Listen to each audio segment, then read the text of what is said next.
अस्सलाम वालेकुम स्टूडेंट्स। आज हम स्टार्ट करेंगे चैप्टर नंबर 1 जिसका नाम है नेचर ऑफ बिजनेस। सबसे पहले जो नाम है चैप्टर का उसको थोड़ा सा डिस्कस कर लेते हैं। नेचर ऑफ बिजनेस, इस फ्रेज में आपके पास दो वर्ड्स हैं, नेचर और बिजनेस। बिजनेस की तो डेफिनेशन मैं आपको दूंगा ही, तो सबसे पहले बात करते हैं वर्ड नेचर पे। What is nature? अगर मैं नेचर को डिफाइन करूँ ना, तो नेचर की डेफिनेशन है एवरीथिंग। कि if I talk about my nature, तो मेरा जो एटीट्यूड है, मेरी पर्सनैलिटी है, मेरा अपेयरेंस है, मेरे फिजिकल कैरेक्टरिस्टिक्स, मेरे इमोशनल कैरेक्टरिस्टिक्स, मेरे मेंटल कैरेक्टरिस्टिक्स, मेरे नॉन फिजिकल कैरेक्टरिस्टिक्स, इसके अलावा मैं किस तरीके से बात करता हूँ, मैं किस तरीके से रिस्पॉन्ड करता हूँ, किस तरीके से एक्ट करता हूँ, किस तरीके से रिएक्ट करता हूँ, मेरे रिलेशंस, मेरा गोल, मेरे एटीट्यूड, मेरी पर्सनैलिटी, इसके अलावा जो है जितनी भी चीज़ें मुझसे रिलेटेड है, ये मेरा नेचर है। तो जब एक इंडिविजुअल का नेचर है, तो इसी तरीके से एक ऑर्गेनाइजेशन का भी नेचर होता है, एक बिजनेस का भी नेचर होता है। इसी तरीके से सर पूरे यूनिवर्स का एक नेचर है। अगर मैं यूनिवर्स की बात करूं तो इसके अंदर आपके पास बहुत सारे गैलेक्सीज हैं, बहुत सारे प्लैनेट्स हैं, बहुत सारे सोलर सिस्टम्स हैं, फिर आपके पास ड्वार्फ प्लैनेट्स हैं, आपके पास मीटियर्स हैं, आपके पास जो है वो एस्टेरॉइड्स हैं। तो सर ये जो सारी चीजें हैं, आपके पास ब्लैक होल है, वर्म होल है, आपके पास एम्प्टी स्पेसेस हैं। तो सर ये जो सारी चीजें हैं, ये यूनिवर्स का नेचर है।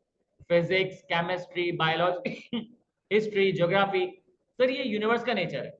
तो एक इंसान का नेचर हो सकता है, एक यूनिवर्स का नेचर हो सकता है।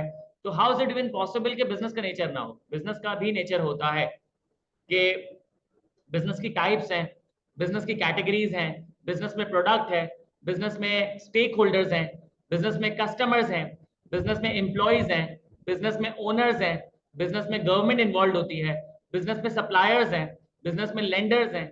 इसके अलावा बिजनेस के अंदर प्रोडक्शन हो रही होती है, तो प्रोडक्शन को चलाने के लिए बहुत सारे फैक्टर्स मौजूद है, जिसको हम फैक्टर्स ऑफ प्रोडक्शन कहते हैं। तो इसका मतलब है कि बिजनेस का भी अपना एक नेचर है।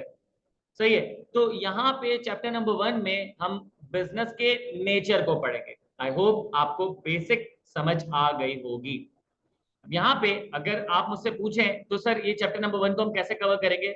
चैप्टर नंबर 1 को हम 4 पार्ट्स में कवर करेंगे। चैप्टर नंबर 1 को हम 4 पार्ट्स में कवर करेंगे।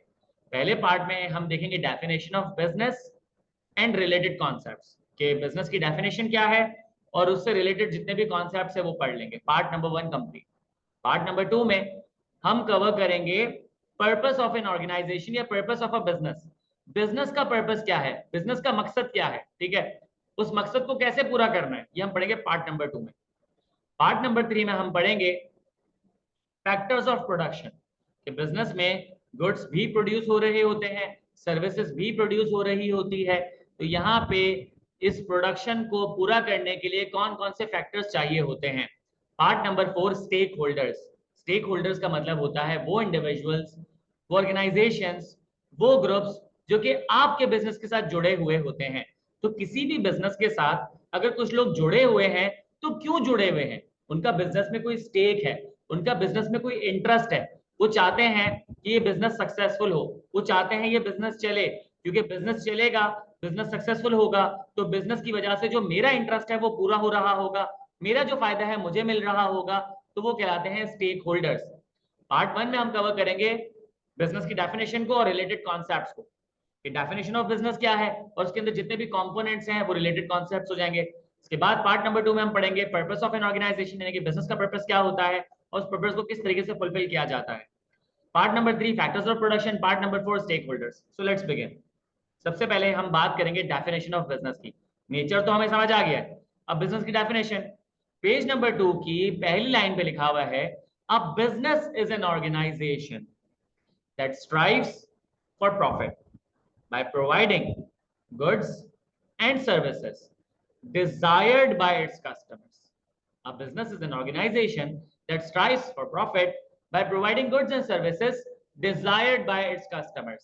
सर ये डेफिनेशन मैं वन गो में रीड करता हूं, मुझे कुछ समझ नहीं आता, तो एक काम करते हैं, इस डेफिनेशन को हम वर्ड बाय वर्ड समझते हैं। तो यहाँ पे जब एक एक वर्ड आपको समझ आ जाएगा, तो इसका मतलब ये है कि आपको इस डेफिनेशन के कंप्लीट जो है अंडरस्टैंडिंग मिल जाएगी। सबसे पहले लिखा है, a business is an organisation. Business जो है वो एक ऑर्गेनाइजेशन होती है। बिजनेस जो है वो एक ऑर्गेनाइजेशन होती है। ऑर्गेनाइजेशन के यहाँ पे दो मतलब होते हैं। ऑर्गेनाइजेशन के यहाँ पे दो मतलब होते हैं, एक मतलब होता है ग्रुप ऑफ पीपल, एक मतलब होता है ग्रुप ऑफ पीपल।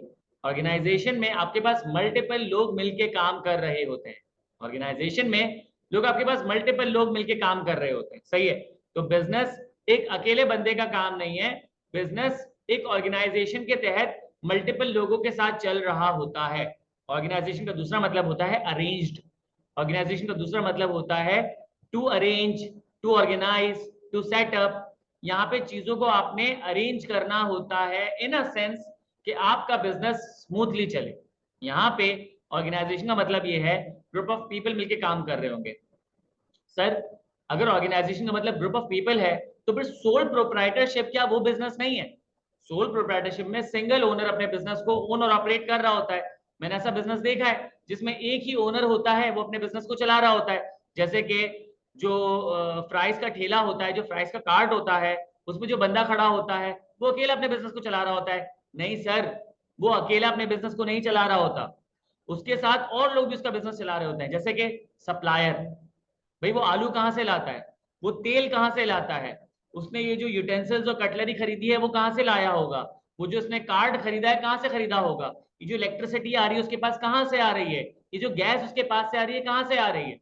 तो इसका मतलब ये है कि अगर एक सोल प्रोप्राइटर भी बिजनेस कर रहा है ना, वो अकेला नहीं कर रहा, उसके पास सप्लायर्स मौजूद हैं जो उसको सामान सप्लाई कर रहे होते हैं। उसके पास जो गैस की इलेक्ट्रिसिटी की लाइन आ रही है तो कहीं ना कहीं उसके पास लोकल कम्युनिटी, जो आपके पास म्यूनिसिपल म्यूनिसिपल जो कम्युनिटी होती है वो उसके साथ लगी हुई होगी, गवर्नमेंट उसके साथ इन्वॉल्व होगी, केएमसी डीएमसी उसके साथ इन्वॉल्व होगी। फिर उसके पास कस्टमर्स वो बना लेगा तो किसी ना किसी को तो सेल करेगा। तो बिजनेस की सक्सेस में कस्टमर्स भी कंट्रीब्यूट करते हैं। उसका मतलब ये है कि आप बिजनेस इज एन ऑर्गेनाइजेशन, कि बिजनेस जो है वो एक ग्रुप ऑफ पीपल के साथ होता है और एक ऑर्गेनाइज्ड वे में बिजनेस होता है। बिजनेस कभी भी स्कैटर्ड वे में नहीं होता। जो फ्राइज का कार्ड भी चला रहा है उसके अगर टाइमिंग जो है वो 6 बजे से लेकर रात के 12 बजे तक है, तो वो 6 बजे मोर और लेस 12 बजे मोर और लेस अपना बिजनेस स्टार्ट बंद करेगा। क्यों? अगर उसने 6 से 12 बताए हुए, और अगर वो 6 बजे या 6:30 बजे स्टार्ट नहीं करता ना, तो जो लोग 6 बजे आएंगे ना उनकी हड्डी आएगी और वो कहेंगे इस बिजनेस से परचेज नहीं करना। And when you lose your customer you lose your business. तो यहाँ पे आपने जब कह दिया 6 बजे तो आप 6 बजे पहुंचोगे, आपने 12 बजे बंद करना है तो आप 12 बजे बंद करोगे। तो यहाँ पे टाइम को इंश्योर करना इज व्हाट? ऑर्गेनाइजेशन। आप एक दिन फ्राइज बना रहे हो, अगले दिन आप रोल बेच रहे हो, अगले दिन आप शॉर्मा लगा रहे हो। तो एक बंदा जो फ्राइज खा के गया था वो बहुत इंटरेस्टेड था कि यार इसके फ्राइज मुझे खाने, अगले दिन आप रोल बना रहे हो तो वो डिसअपॉइंटेड फील करेंगे। आपसे वो फ्राइज खरीदने आए थे, आप रोल बेच रहे हो तो शायद आपसे रोल नहीं परचेज करेंगे बल्कि अगली बार आएंगे ही नहीं। तो यहाँ पे चीजें ऑर्गेनाइज्ड हैं, प्लान्ड है, सही है। तो आप बिजनेस इज एन ऑर्गेनाइजेशन का मतलब क्या है कि बिजनेस के अंदर एक ऑर्गेनाइजेशन होती है जहाँ पे ग्रुप ऑफ पीपल मिलके काम करते हैं और एक ऑर्गेनाइज्ड वे में काम करते हैं। आई बिलीव ऑर्गेनाइजेशन की इतनी एक्सप्लेनेशन काफी है। अब business is an organisation that strives, ये जो ग्रुप ऑफ पीपल है ना ये स्ट्राइव कर रहे होते हैं, ये मेहनत करते हैं, ये स्ट्रगल करते हैं, ये एफर्ट्स लगा रहे होते हैं towards what? Towards profit. Business के अंदर हर बंदा जो कंट्रीब्यूट कर रहा होता है ना वो कंट्रीब्यूट करता है towards profit. Let me give you an example. Business के अंदर एम्प्लॉइज भी जुड़े हुए होते हैं। आपकी ऑर्गेनाइजेशन में एक एम्प्लॉय है जिसकी सैलरी लेट सपोज है 1 लाख रुपए, और उसकी हरकतों की वजह से यू फील लाइक कि एक महीने में आपको 2 लाख रुपए का नुकसान हुआ। खैर आपने बर्दाश्त किया, तो चलो कोई बात नहीं, नेक्स्ट टाइम देखते हैं। उसने अगले महीने फिर 50,000 का नुकसान कर दिया, फिर उसके बाद अगले महीने उसने लेट सपोज फिर 10,000 को नुकसान कर दिया, फिर अगले महीने उसने फिर कोई 70,000 का नुकसान कर दिया। तो यहाँ पे मिल मिला के उसने तकरीबन कोई आपका 2.5 3 4 लाख रुपए का नुकसान कर दिया। तो अब मुझे बताओ कि आप उसको अपनी ऑर्गेनाइजेशन में साथ रखोगे? द आंसर इज नो, आप उसको निकाल दोगे। क्योंकि यहाँ पे as organisation, as group of people, वो आपके प्रॉफिट के लिए स्ट्राइव नहीं कर रहा, वो आपके नुकसान के लिए स्ट्राइव कर रहा है। तो आप उसको बिजनेस का पार्ट नहीं बनाओगे। एक एम्प्लॉय है, वो बड़ी मेहनत कर रहा है, उसकी वजह से आपके बिजनेस को पहले महीने में 5 लाख रुपए 5 लाख का फायदा हुआ, आपने उसको अप्रिशिएट किया, अगले महीने फिर उसने फायदा करके दिया, आपने उसको अप्रिशिएट किया, अगले महीने उसने फिर फायदा करके दिया। आपको नजर आई कंसिस्टेंसी, आप उसको प्रमोट कर दोगे, आप उसको इंक्रीमेंट दे दोगे। उसने फिर फायदा किया, फिर फायदा किया, फिर फायदा किया, आपने फिर उसको इंक्रीमेंट, फिर promotion. There is a chance कि आपका बिजनेस इतना ग्रो कर दे कि एक ब्रांच आप उसको चलाने के लिए दे दो, मतलब वो ओनर नहीं है लेकिन आपने उसको क्या कर दिया, चलाने के लिए दे दिया। कि आपने उसकी सैलरी हाईएस्ट कर दी, उसके नीचे लोग डाल दिए, तो आप सोचो कि वो स्ट्राइव कर रहा है towards the profit of your business. तो यहाँ पे ऑर्गेनाइजेशन में आपके पास एक सप्लायर था, एक और एग्जांपल, आपके पास एक सप्लायर था और सप्लायर ने आपको महंगा माल चिपका दिया। खैर आपको पता नहीं था, आपने महंगा माल परचेज कर लिया, आपकी कॉस्ट ऑफ प्रोडक्शन बढ़ गई, कॉस्ट ऑफ प्रोडक्शन बढ़ने की वजह से आपको लॉस हो गया। सही है, आप मार्केट में निकले, आपको पता चला कि यार बाकी सप्लायर्स ये चीज सस्ते में बेच रहे हैं और अच्छी क्वालिटी में बेच रहे हैं, तो आपकी हटेगी, आप उस सप्लायर के पास जाओगे, आप उसको बोलोगे कि यार तुमने मुझे चूना लगा दिया, तुमने मुझे महंगा बेचा, तो बोलेगा चलो मैं तुम्हें अगली बार से जो ना सस्ता माल बेचूंगा और तुम मुझे अपना सप्लायर रखो। तो आप उसको कभी भी अपना सप्लायर नहीं रखोगे, क्यों? क्योंकि उसने स्ट्राइव किया towards the loss of your organisation, उसने प्रॉफिट में कंट्रीब्यूट नहीं किया। एक सप्लायर से बोला सर मुझे काम की जरूरत है, मैं आपको फैसिलिटेट करूंगा तो आप मुझे अपने पास रखोगे? आपने बोला हाँ। उसने बोला मैं आपको जो है ना कम से कम प्रॉफिट रखते हुए मैं आपको सामान बेचूंगा और अच्छी क्वालिटी का बेचूंगा और मैं आपको सर्विसेज भी प्रोवाइड करूंगा। आपने बोला बेहतरीन, आप उसको अपना परमानेंट सप्लायर बना लोगे क्योंकि यहाँ पे उसने स्ट्राइव किया towards the profit of your organisation.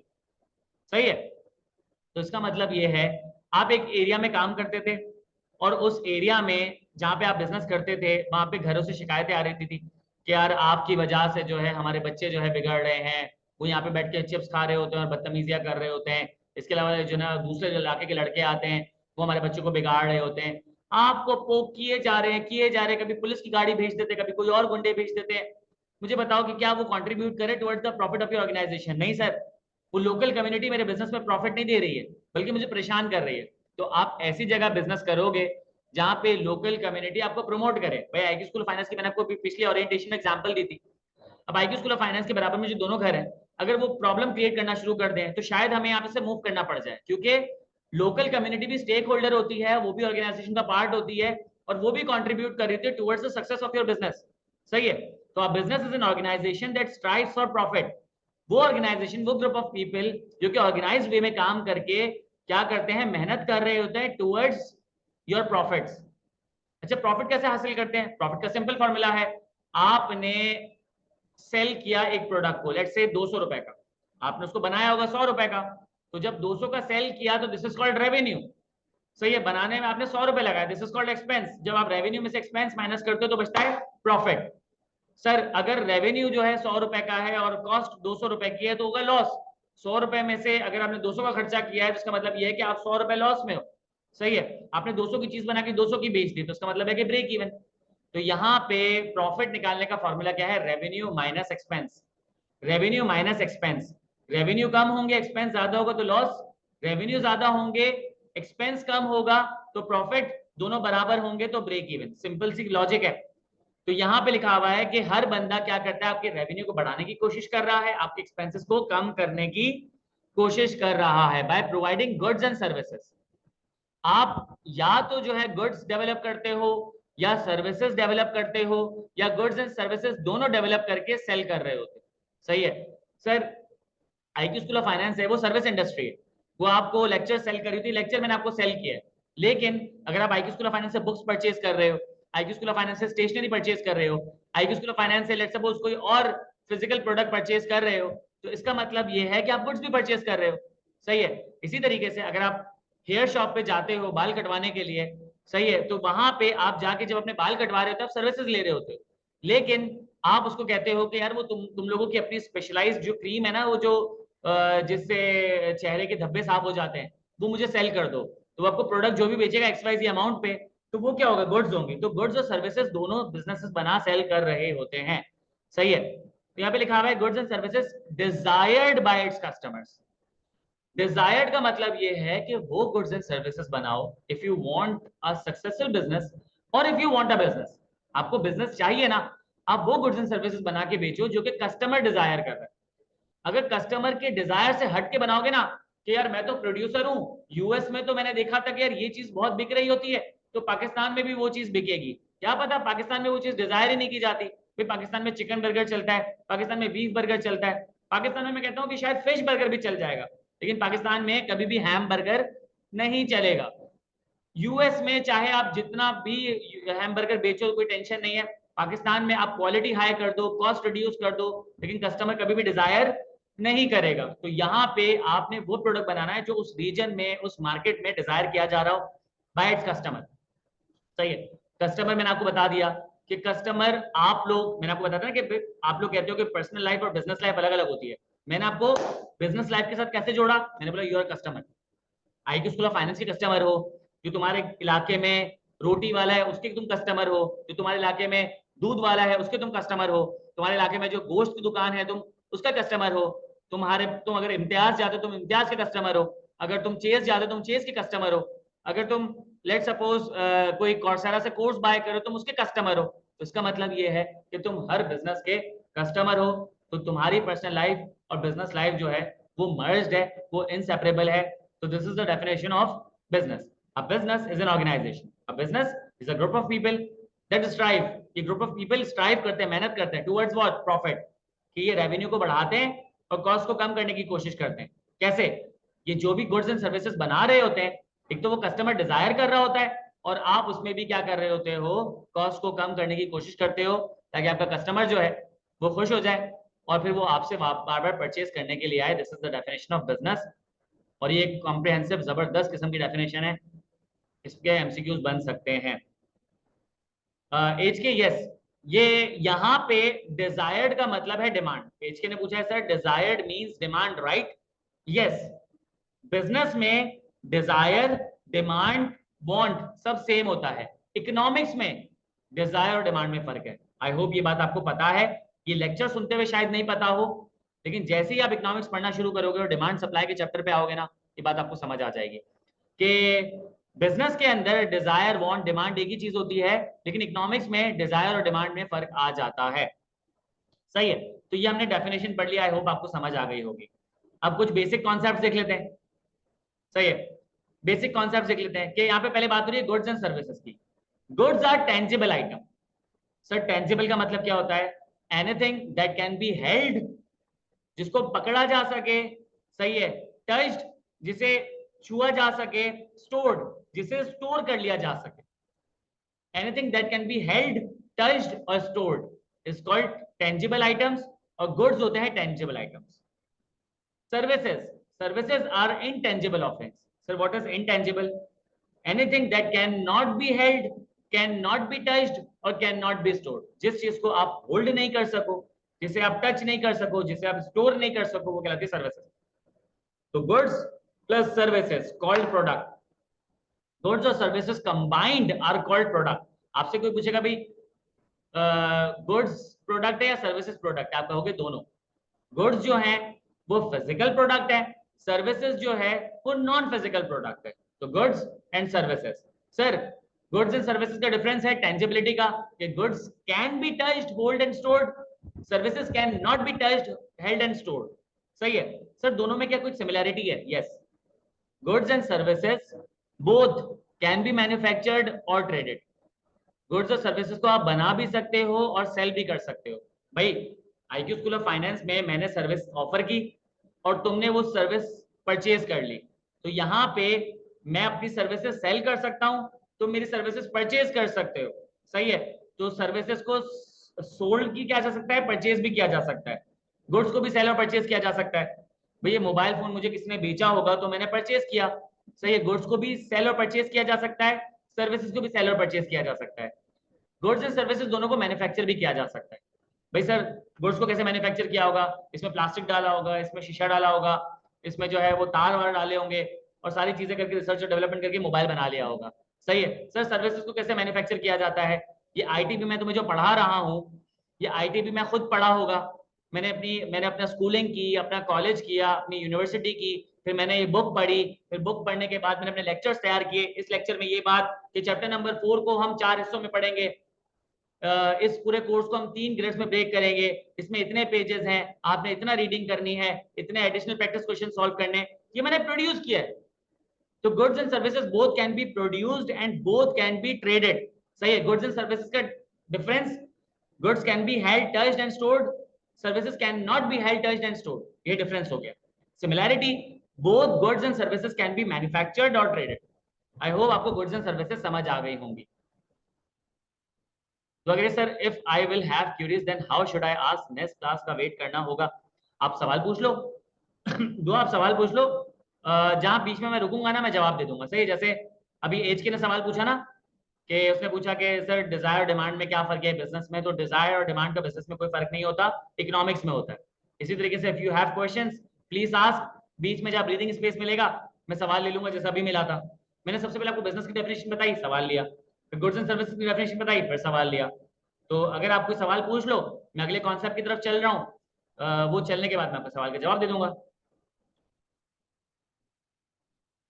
हाँ पूछ लो दुआ। देखो अगर अभी सवाल नहीं आ रहा तो आप ग्रुप में पूछ लेना, ग्रुप में नहीं आ रहा तो नेक्स्ट क्लास में पूछ लेना। भाई देखो I am the kind of person जो सवाल को मना नहीं करता, सही है। I don't believe there is a silly question, यहाँ पे कोई बेवकूफाना क्वेश्चन नहीं होता, सारे सवाल ही अच्छे होते हैं, सही है। All you need to do to ask. अगर आप सवाल नहीं पूछते ना तो वो एक स्टूपिड क्वेश्चन। आप सवाल पूछो, आपका हक, ठीक है, कोई मसला नहीं। आगे बढ़ते हैं। अब लिखा हुआ है businesses also sell or serve to other organization।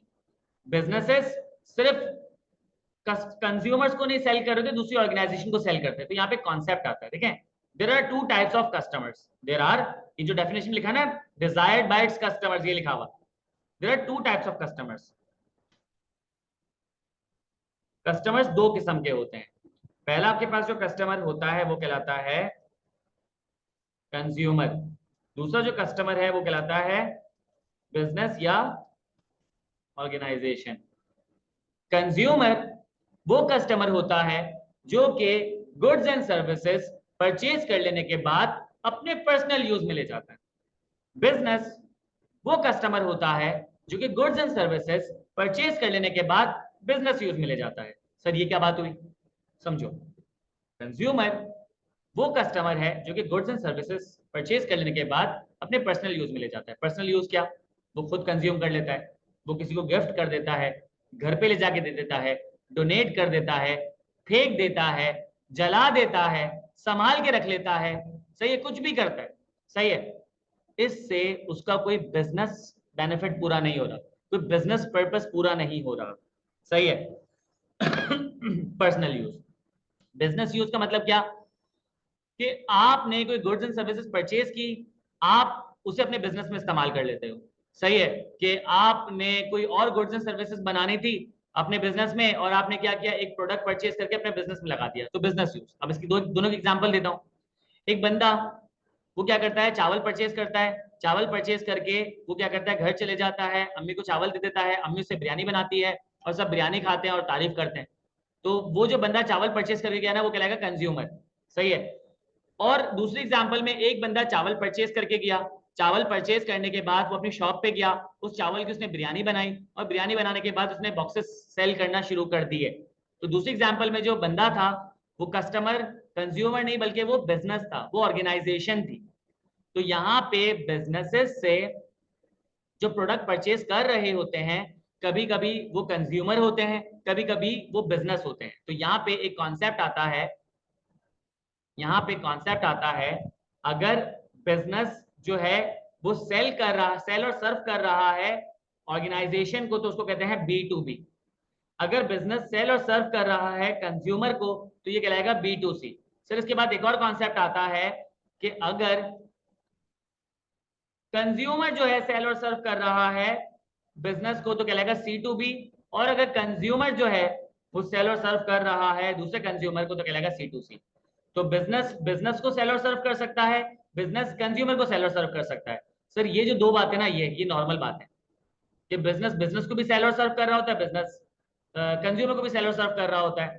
Sir क्या कंज्यूमर भी बिजनेस और कंज्यूमर को सेल और सर्व कर सकता है? यस। अगर बिजनेस सॉरी कंज्यूमर बिजनेस को सेल और सर्व कर रहा है तो सी टू बी, और अगर कंज्यूमर कंज्यूमर को सेल और सर्व कर रहा है तो this is called C to C. अब यहाँ पे बी टू बी और बी टू सी इंपॉर्टेंट है, सी टू बी और सी टू सी इंपॉर्टेंट नहीं है, तो इनकी बात करता हूँ। सर बिजनेस बिजनेस को सेल और सर्व कर रहा है, कुछ एग्जांपल्स दें। एग्जांपल नंबर 1, दराज डॉट पी के, दराज डॉट पी के एक बिजनेस है, दराज डॉट पी के एक बिजनेस है। उसने कहा कि मैं इनवाइट करता हूं तमाम बिजनेसेस को, मैं इनवाइट करता हूं तमाम बिजनेसेस को कि वो अपनी शॉप मेरी जो है वेबसाइट पे खोले, सही है, ताकि आप लोकली जो चीज सेल कर रहे हो अब इंटरनेशनली भी सेल करो या अक्रॉस पाकिस्तान सेल करो। अब उसमें मेरा एक बिजनेस है और मेरा एक बिजनेस है कि मैं जो है वो बच्चों के कपड़े बेचता हूँ। मैं दराज के पास गया, मैंने उसको कहा कि मुझे शॉप लगानी है।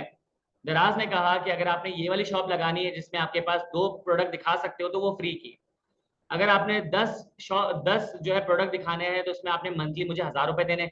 अगर आपने लेट सपोज 100 प्रोडक्ट दिखाने तो मंथली आपने मुझे 10,000 रुपए देने एंड सो ऑन। तो एक बंदे ने कहा कि एक काम करें, मैंने उसको कहा एक काम करो कि मुझे 10 प्रोडक्ट दिखाने हैं तो मुझे 1000 रुपए मैं आपको पर मंथ दे दिया करूंगा। मैं भी हूं बिजनेस, दराज भी है business, this is called B2B। अब मैंने दराज पे अपनी शॉप लगा ली, मैंने दराज पे अपनी शॉप लगा ली। अब एक बंदा लेट सपोज आप में से कोई एक बच्चा जो है वो दराज पे जाता है और वो किड शॉप्स की तरफ जाता है, वो मेरी शॉप पर आ जाता है। अब उसने जैसे ही मेरी शॉप से कुछ परचेज किया तो मैं हूं बिजनेस, आप हो consumer, this is called B2C। तो ये रिलेशन बना B2B2C कि जो बी है वो दराज था, बी जो है मैं था और सी जो थे आप थे। सही है। इसी तरीके से अली बाबा की एग्जांपल लूं तो अली बाबा पे अली बाबा ने कहा कि भाई जितने भी बिजनेसेस है ना वो क्या करे मेरे पास अपनी दुकान लगा ले। तो मैं जो एक बिजनेस हूं और मेरा बिजनेस ये है कि मैं कोल सेल करता हूं, मैं कोयला सेल करता हूं। लेकिन मैं जो कोयला सेल करता हूँ वो बिजनेसेस को करता हूँ, इंडस्ट्रीज को करता हूँ, मशीन चलाने के लिए, प्लांट चलाने के लिए। तो यहाँ पे अली बाबा और मेरे जो रिलेशन है दैट्स B2B। मैंने अपनी दुकान लगा दी। अब लेट सपोज एक इंडस्ट्री आई मेरी तरफ और उसने मुझे कहा मुझे 1000 मेट्रिक टन कोल परचेज करना है। तो मैंने उसको क्या किया, कोल सेल कर दिया। उसने कोल क्या किया अपने प्लांट पे फ्यूलिंग के लिए इस्तेमाल करना शुरू कर दिया। तो this is called B2B। Alibaba to me B2B और मी टू दैट इंडस्ट्री B2B। तो ये हो गया B2B2B। सही है। आई होप बात समझ आ गई होगी। B2B B2C आपको समझ आ गया होगा। तो ये लाइन यहाँ लिखी थी, अब सिंपल है, पढ़ लो, अब तुम्हें समझ आ जाएगी। Business also sell and serve to other organization such as hospital, retailers, government. भाई देखो, हॉस्पिटल जो है, सही है, वो एक बिजनेस है। सर हॉस्पिटल बिजनेस है? हाँ, हॉस्पिटल बिजनेस है। कैसे, वो मैं बताऊंगा। मैं हर चीज बताऊंगा, कोई चीज रोकूंगा नहीं। मैं कह रहा हूं हॉस्पिटल बिजनेस है तो हॉस्पिटल बिजनेस है, इसकी गवाही मैं आपको दूंगा आगे। सही है। अब यहाँ पे हॉस्पिटल बिजनेस है और हॉस्पिटल के पास ना एम्बुलेंसेस शॉर्ट पड़ गई। भाई शहर में जो है ना वो, अल्लाह ना करे एक एपिडेमिक आ गया है, पैंडेमिक आ गया पूरी दुनिया में। अब वो एम्बुलेंस निकली हुई है, उनके पास 50 एम्बुलेंसेस थी और वो सारी काम पे निकल गई। अब उनको मजीद एम्बुलेंस की जरूरत पड़ी तो उन्होंने ईदी को कांटेक्ट किया, उनकी भी एम्बुलेंस सर्विस होती है। सर क्या ईदी भी बिजनेस है? यस। तो ईदी को कहा कि भाई आप क्या करो कि अपनी 10 एम्बुलेंसेस हमें दे दो और पर एम्बुलेंस हमसे चार्ज कर लेना जो भी XYZ अमाउंट है। तो ईदी ने बोला ओके। तो यहाँ पे ईदी ने हॉस्पिटल को एम्बुलेंस सर्विस प्रोवाइड की। तो B2B हॉस्पिटल की एग्जांपल है, रिटेलर की एग्जांपल है। भाई होलसेलर रिटेलर को माल बेचता है तो होलसेलर भी बिजनेस है, रिटेलर भी बिजनेस है, तो B2B।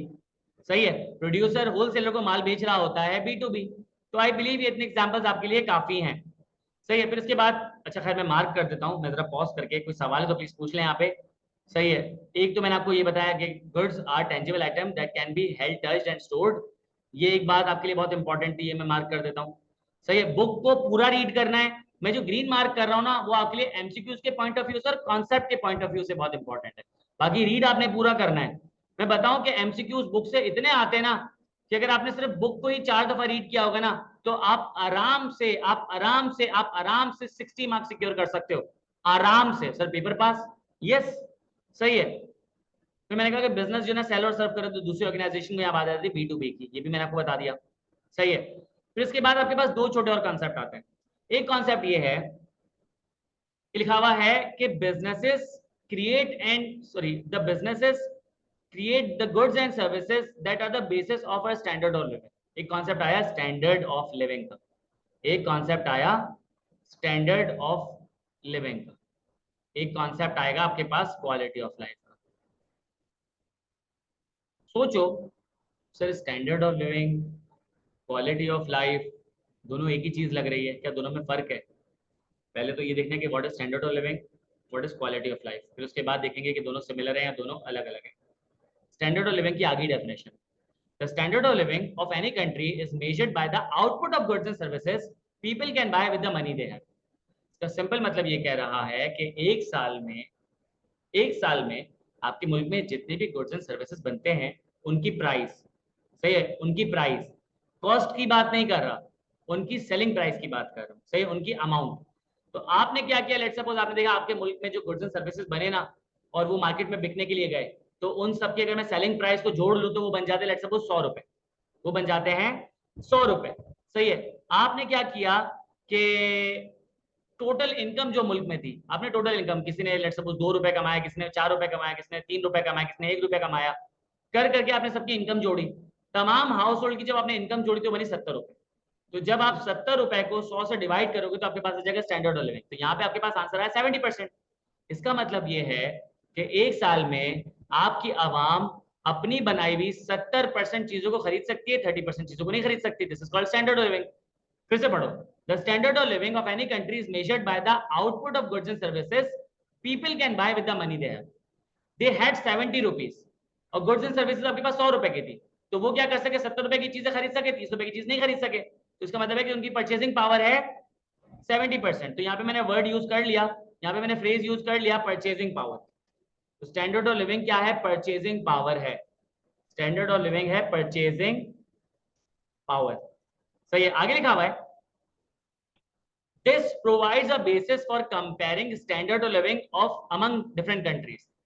तो सर मैं स्टैंडर्ड ऑफ लिविंग को कैलकुलेट तो कर सकता हूं, लेकिन मैं कोई कंक्लूजन ड्रॉ नहीं कर सकता। मुझे एक बात बताओ, 70% परचेसिंग पावर अच्छा है, बुरा है, मुनासिब है, आई डोंट नो। मैं कैसे कैसे जो है कहूँ 70% अच्छा है बुरा है, मैं कंपेयर कर सकता हूँ। मैंने क्या किया, मैंने 2023 का जब परचेसिंग पावर निकाला तो मेरा 70% आ रहा है, बराबर में इंडिया का जब मैंने परचेसिंग पावर चेक किया तो वो आ रहा है 80%। तो इसका मतलब क्या है कि इंडिया वालों की परचेसिंग पावर पाकिस्तान वालों से 10% ज्यादा है। तो आप country to country purchasing power compare कर सकते हो, ईयर टू ईयर भी कंपेयर कर सकते हो। 2023 का आपने परचेसिंग पावर चेक किया पाकिस्तान का तो वो आ रहा था 70%।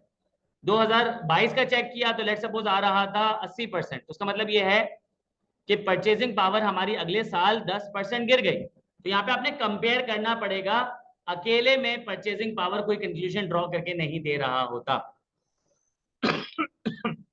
सर स्टैंडर्ड ऑफ लिविंग तो समझ आ गया, what is quality of life? Definition देखते हैं। लिखा हुआ है quality of life refers to the general level of human happiness. Sir ये definition, quality of life refers to the general level of human happiness. सही है सर, ये बात समझ आ गई, सही है। सर तो क्या general level of human happiness तो परचेसिंग पावर से निकाली जा सकती है, तो क्या क्वालिटी ऑफ लाइफ और स्टैंडर्ड ऑफ लिविंग सेम है? नहीं। आगे पढ़ो तो सही, क्या लिखा हुआ है, लिखा हुआ है general level of human happiness based on such things. General level of human happiness base कर रही होती है इन चीजों पे, life expectancy, educational standards, health, sanitation, leisure time. Life expectancy, educational standards, health, sanitation और लेजर टाइम। मुझे ये बताओ कहां पे लिखा हुआ है purchasing power?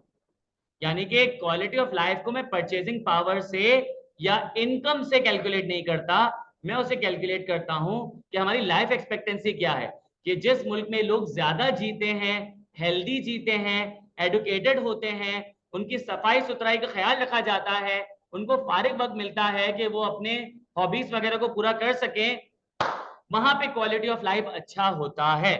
Quality of life पे खैर हम लोग घंटों बात कर सकते हैं, लेकिन आपको ये समझ आ गया कि आपके पेपर के पॉइंट ऑफ व्यू से क्वालिटी ऑफ लाइफ का मतलब ये होता है कि जिस मुल्क में लाइफ एक्सपेक्टेंसी यानी कि उनकी जो एवरेज लिविंग जो एज होती है वो, इसके अलावा जो उनका एजुकेशनल स्टैंडर्ड है, उनकी हेल्थ, सैनिटेशन, लेजर टाइम मिला के क्या बन जाता है, क्वालिटी ऑफ लाइफ बन जाता है। Standard of living on the contrary is the output of goods and services people can buy with the money they have is called standard of living. इसमें छोटी सी बात रह गई है, स्टैंडर्ड ऑफ लिविंग कौन जो है प्रोवाइड करता है? स्टैंडर्ड ऑफ लिविंग प्रोवाइड कर रहा होता है बिजनेसेस, लिखा हुआ है ना, businesses create goods and services that are basis of a standard of living. तो अगर आपसे पूछे कि स्टैंडर्ड ऑफ लिविंग कौन प्रोवाइड करता है तो आप कहेंगे बिजनेसेस। स्टैंडर्ड ऑफ लिविंग कौन प्रोवाइड करता है? बिजनेसेस।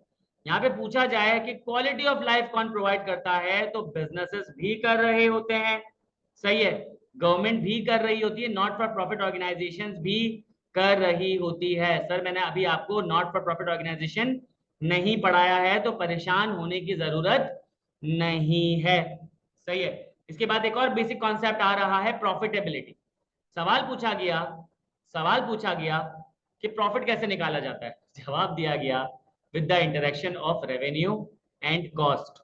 रेवेन्यू और कॉस्ट अभी मैंने ऊपर बता दिया।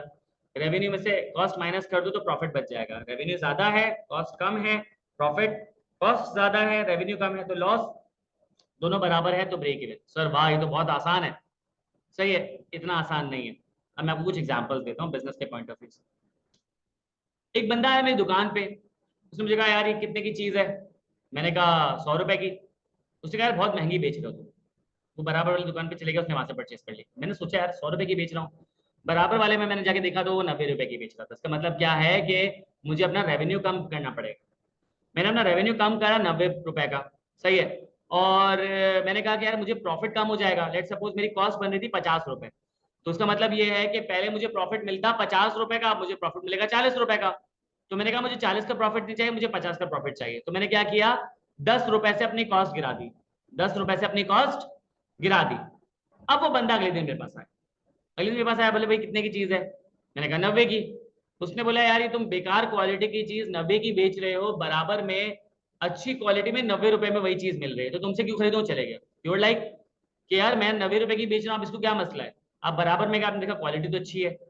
तो आपने बोला यार कि कॉस्ट रिड्यूस्ड है इसकी, कॉस्ट रिड्यूस्ड है इसकी, और जो है उसके बाद जो है सॉरी इसकी इसकी कॉस्ट रिड्यूस्ड है लेकिन क्वालिटी इसकी मेंटेन्ड है। तो आपने क्या किया, कॉस्ट बढ़ा दी। आपने कॉस्ट कर दी लेट सपोज 60 रुपए और आपने क्वालिटी इंक्रीज कर दी, और आपने प्रोडक्ट बेचा 110 रुपए का। बंदा है आपके पास, उसने बोला भाई कितने की चीज है। तो आपने बोला यार 110 रुपए की है। तो उसने बोला बराबर में ये चीज 90 रुपए की बिक रही है, मैं तुमसे क्यों लूं। आपने उसको बोला रुको, क्वालिटी चेक करो, क्वालिटी बेहतर है। इसने बोला, कस्टमर ने बोला कि भाई मुझे इतनी हाई क्वालिटी नहीं चाहिए, मेरे लिए मुनासिब क्वालिटी बराबर है। वो बराबर में जाके 90 रुपए की वो चीज खरीद लेता है। 3 दफा आपके साथ हो गया मोए मोए। तो यहाँ पे अगले 10 चैप्टर में हम यही पढ़ेंगे कि किस तरीके से आप अपने रेवेन्यू को मेंटेन करते हो, किस तरीके से आप कॉस्ट इतनी रिड्यूस करते हो कि क्वालिटी कॉम्प्रोमाइज नहीं हो रही होती लेकिन कस्टमर सेटिस्फाई हो जाता है। This is business. वो कहते हैं ना दिस इज बिजनेस। तो ये ही तो बिजनेस है कि किस तरीके से आप रेवेन्यू और कॉस्ट के इंटरेक्शन को चलाओगे कि आप अपने प्रॉफिट को इंश्योर करते चलो। सही है। आगे कहानियां लिखी है, रेवेन्यू क्या होता है, कॉस्ट क्या होता है, प्रॉफिट क्या होता है, इसको रीड कर लेना प्लीज। इसको रीड जरूर कर लेना ताकि आपको चीजें समझ आ जाए। सही है। अब इसके बाद एक लास्ट बेसिक कॉन्सेप्ट रह गया है कि वो कह रहा है कि there is a direct relationship between risk and profit. आपसे पूछा जाएगा कि बिजनेस और रिस्क का क्या रिलेशन होता है, आप बोलोगे पॉजिटिव डायरेक्ट रिलेशन, कि जितना ज्यादा रिस्क उतना ज्यादा प्रॉफिट या लॉसेस, दोनों चीज हो सकती है। जितना ज्यादा रिस्क उतना ज्यादा profit, the greater the risk the greater potential for profit और लॉसेस आर। जितना ज्यादा रिस्क होगा उतना ज्यादा आपका प्रॉफिट होगा, डायरेक्ट रिलेशन होता है। सही है। अब इसमें एक छोटी सी बात, वो छोटी सी बात ये कि चले हम तो मुसलमान हैं, सही है, हमारा ये ईमान है कि हमें इंटरेस्ट नहीं लेना क्योंकि इंटरेस्ट जो है हराम है और दोज़ख की तरफ लेके जाएगा। ठीक है। हमारी तादाद क्या होगी, 1/3 होगी। मतलब 8 बिलियन में से हम कोई 2.5 बिलियन होंगे, लेकिन आपके पास 5.5 बिलियन जो है वो नॉन मुस्लिम्स हैं। सर उनको क्या पड़ी है, वो तो इंटरेस्ट ले सकते हैं। भाई एक बंदा है, उसने क्या किया, 1 करोड़ रुपए बैंक में डाल दिए और हर साल उसे लेट सपोज 15, 16, 17% इंटरेस्ट मिल रहा है, यानी कि हर साल उसे 16 लाख रुपए मिल रहे हैं। अब उसके घर का खर्चा है लेट सपोज 1 लाख रुपए, तो वो आराम से अपनी पूरी जिंदगी गुजार सकता है कि 16 लाख रुपए में से 12 लाख रुपए वो खर्च करेगा और 4 लाख रुपए बैंक में इन्वेस्ट कर देगा, ताकि अगले साल उसको इंटरेस्ट जो है 1 करोड़ रुपए पे नहीं 1 करोड़ 4 लाख रुपए में मिले। तो ये तो बेहतरीन स्कीम है। लेकिन दुनिया में इतने बड़े बड़े बिजनेसेस क्यों चल रहे हैं, वो इसकी वजह से चल रहे हैं, जितना ज्यादा रिस्क उतना ज्यादा प्रॉफिट। कि अगर मैं आपसे कहूं कि अगर आप 1 करोड़ रुपए बैंक में नहीं डालो, आप 1 करोड़ रुपए बैंक में नहीं डालो, आप 1 करोड़ रुपए से बिजनेस स्टार्ट कर दो, तो आपको पता है ROI क्या है, रिटर्न ऑन इन्वेस्टमेंट क्या है। आपका ROI होता है 50 से 60, 70% होता है। कि अगर आप 1 करोड़ रुपए का बिजनेस करोगे तो there is a high chance कि आपको रिटर्न मिलेगा 1 साल के बाद 50 लाख, 60 लाख, 70 लाख का। तो इसका मतलब ये है कि आपका तकरीबन 50, 60, 70% जो प्रॉफिट है वो सॉरी जो इन्वेस्टमेंट है वो कवर हो गई। तो अगर आपने बिजनेस स्टार्ट किया 1 करोड़ रुपए से, वो 1 करोड़ रुपए उधार के थे, तो आप एक साल में 50 लाख रुपए वापस कर दो, अगले साल 50 लाख रुपए वापस कर दो, और आपका 1 करोड़ रुपए का बिजनेस अपना खुद का हो जाएगा। तो यहाँ पे बिजनेस में रिस्क ज्यादा होगा तो प्रॉफिट ज्यादा होगा। अगर रिस्क पे ऑफ कर गया ना तो बिजनेस आपका जो है मल्टीपल टाइम्स इंक्रीज करेगा। तो this is the relationship between risk and profit. I hope आपको बात समझ आ गई होगी। तो ये कुछ चीजें जो है हमने डिस्कस की थी, डिस्कस की हैं से रिलेटेड बिजनेस की डेफिनेशन। और अच्छा, एज के कह रहे हैं कि सर बिजनेस में रिस्क ज्यादा होता है। बिल्कुल एज के हमने अभी ये बात अभी हमने पढ़ी, बिजनेस में रिस्क ज्यादा होता है लेकिन रिवॉर्ड भी उतना ही ज्यादा होता है। इसके कह रहे हैं सर स्टॉक मार्केट क्या होती है। मैं थोड़ा सा अभी बता देता हूँ, लेकिन इसको एक्चुअली हम पढ़ेंगे चैप्टर नंबर मे बी 4 में पढ़ेंगे, सॉरी चैप्टर नंबर 2 में पढ़ लेंगे, फिर 4 में पढ़ लेंगे। स्टॉक मार्केट वो मार्केट होती है जहां पे स्टॉक की खरीदो फरोख्त होती है, जहां पे स्टॉक की ट्रेडिंग होती है। भाई सब्जी की मार्केट में क्या होती है, सब्जी बिकती और खरीदी जाती है। फ्रूट की मार्केट में फ्रूट खरीदे बेचे जाते हैं। गोश्त की मार्केट पे गोश्त खरीदा बेचा जाता है। स्टॉक की मार्केट पे स्टॉक खरीदा बेचा जाता है। What is stock? स्टॉक क्या होता है? किसी भी कंपनी की ओनरशिप का पार्ट होता है। भाई लेट सपोज तुम स्टॉक मार्केट गए, तुम्हारे पास पड़े थे 50 लाख रुपए। तुमने कहा कि यार मैं किसी ऐसी कंपनी का, सुनना, मैं किसी ऐसी कंपनी का थोड़ी सी ओनरशिप बाय कर लेता हूं कि जो मेरे 50 लाख रुपए ना वो क्या हो कि बढ़ना शुरू हो जाए। आप स्टॉक मार्केट पे गए, आपने देखा लेट सपोज इत्तेफाक से, ऐसा होता नहीं है, एक बड़ी कंपनी के शेयर्स मार्केट में आ गए, यूनिलीवर के आ गए मार्केट में। और यूनिलीवर पे जो शेयर आए वो लेट सपोज एक स्लैब जो है 50 लाख रुपए का है, एक स्लैब 50 लाख रुपए का है। आपके पास 50 लाख रुपए पड़े थे, आपने वो स्लैब परचेज कर लिया, आपने वो स्लैब परचेज कर लिया। आपको पता चला कि भाई उनकी जो अगले साल जो ना उनके शेयर की प्राइस बढ़ गई। आपने देखा कितनी बढ़ गई है, तो आपको पता चला एक स्लैब उनका 75 लाख रुपए का हो गया। तो इसका मतलब क्या है कि आपके 50 लाख रुपए 75 लाख में कन्वर्ट हो गए। This is called stock market. अब अगर आप लेट सपोज वो जाके बेच दोगे स्लैब, तो 75 लाख रुपए का बिक जाएगा, आपको 25 लाख का प्रॉफिट हो जाएगा। आपने बोला नहीं मैं अपने पास ही रखता हूँ। यूनिलीवर एक ऐसी कंपनी है जो कि पिछले 100 साल से चल रही है, आगे भी चलेगी। अगले साल लेट सपोज वो आपके पास 90 लाख रुपए का हो गया, सही है। तो this is called stock market, जहां पे स्टॉक की ट्रेडिंग हो रही होती है, स्टॉक खरीदे जाते हैं बेचे जाते हैं। और स्टॉक का मतलब क्या होता है? किसी भी कंपनी का ओनरशिप का प्रोपोर्शन, हिस्सा, सही है। तो ये आप वहां जाके खरीदो फरोख्त कर सकते हो, बेच भी सकते हो, खरीद भी सकते हो। आई होप आपको आज की क्लास समझ आई होगी। आज की क्लास को यहीं पे ऑफ करते हैं। किसी का कोई सवाल है तो पूछ लें, अदरवाइज मुझे लगता है कि आज हमने काफी सारी चीजें अच्छे से कवर कर ली। मैं थोड़ा सा रिकॉल कर दूं। हमने बिजनेस की डेफिनेशन देखी कि बिजनेस एक ऑर्गेनाइजेशन होती है, यानी कि जिसमें ग्रुप ऑफ पीपल ऑर्गेनाइज्ड वे में मेहनत करते हैं, स्ट्रगल करते हैं, एफर्ट्स करते हैं कि वो प्रॉफिट कमा ले। प्रॉफिट कैसे कमाते हैं? अपने रेवेन्यूज बढ़ाते हैं, अपनी कॉस्ट को रिड्यूस करते हैं, गुड्स एंड सर्विसेज बना के बेच रहे होते हैं। और वो गुड्स एंड सर्विसेज बना के बेचते हैं जो कि कस्टमर डिजायर कर रहा होता है। दो किस्म के कस्टमर्स होते हैं, एक होता है कंज्यूमर जो कि गुड्स एंड सर्विसेज परचेज करने के बाद पर्सनल यूज में ले जाता है, और एक होता है बिजनेस जो कि गुड्स एंड सर्विसेज परचेज करने के बाद बिजनेस यूज में ले जाता है। फिर हमने देखा कि जो आपके पास गुड्स एंड सर्विसेज हैं वो कंबाइंड कहलाता है प्रोडक्ट। गुड्स जो है वो आपके पास फिजिकल प्रोडक्ट है, सर्विसेज नॉन फिजिकल प्रोडक्ट है। गुड्स को होल्ड टच और स्टोर किया जा सकता है, सर्विसेज को होल्ड टच स्टोर नहीं किया जा सकता। गुड्स एंड सर्विसेज को दोनों को मैन्युफैक्चर भी किया जा सकता है और ट्रेड भी किया जा सकता है। उसके बाद हमने देखा कि बिजनेसेस सिर्फ कंज्यूमर्स को सेल और सर्व नहीं करती है, वो बिजनेसेस को भी सेल और सर्व करती है। This is called B2B। इसके बाद हमने देखा कि आपके पास होता है standard of living. Standard of living businesses provide करती हैं। स्टैंडर्ड ऑफ लिविंग का मतलब ये होता है कि आपके मुल्क में जितने भी output of goods and services हैं उनको लोग कितना परसेंट खरीद सकते हैं, इस कॉल्ड स्टैंडर्ड ऑफ लिविंग। तो ये परचेसिंग पावर है। स्टैंडर्ड ऑफ लिविंग कभी भी आइसोलेशन में नहीं समझा जाता, इसको कंपेयर किया जाता है किसी और कंट्री के स्टैंडर्ड ऑफ लिविंग के साथ। फिर हम देखा quality of life. Quality of life का मतलब होता है general level of human happiness.